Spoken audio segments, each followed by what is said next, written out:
महाराष्ट्रातील स्थानिक स्वराज्य संस्थांच्या निवडणुकांतील ओबीसी आरक्षण आणि प्रभाग रचनेला आव्हान देणाऱ्या याचिका सर्वोच्च न्यायालयाने सोमवारी फेटाळून लावल्या.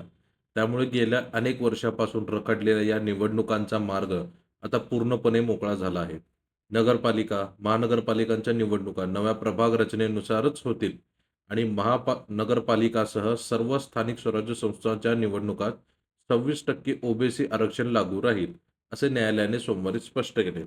सर्वोच्च न्यायालयाच्या न्यायाधीश सूर्यकांत आणि न्यायाधीश एन कोंटेश्वर सिंग यांच्या खंडपीठाने 6 मे रोजी दिलेल्या निर्देशानुसारच स्थानिक स्वराज्य संस्थांच्या निवडणुका होतील, असे स्पष्ट करताना ओबीसी आरक्षण आणि नवीन प्रभाग रचनेला आव्हान देणाऱ्या सर्व याचिका फेटाळून लावल्या. ओबीसीचे आरक्षण बांटिया आयोगाच्या अगोदर जसे होते तसेच राहतील, असे न्यायालयाने 6 मे 2025 रोजीच्या निकालात म्हटले होते.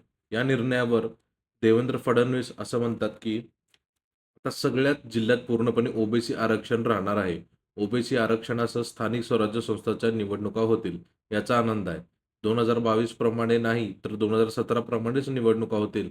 या राज्य सरकारच्या दोन्ही बाबी न्यायालयाने मान्य केल्या आहेत. त्यावर छगन भुजबळांनी प्रतिक्रिया दिली आहे. सर्वोच्च न्यायालयाचा हा निकाल सर्व मागासवर्गीय बांधव भगिनींसाठी मोठा दिलासा आहे. सर्वोच्च न्यायालयाने आम्हाला आमचा न्याय परत मिळवून दिला. 2-4 वर्षात ओबीसी आरक्षणाबाबत अडथळे निर्माण झाले होते, ते सर्वोच्च न्यायालयाने आता पूर्णपणे दूर केले आहे.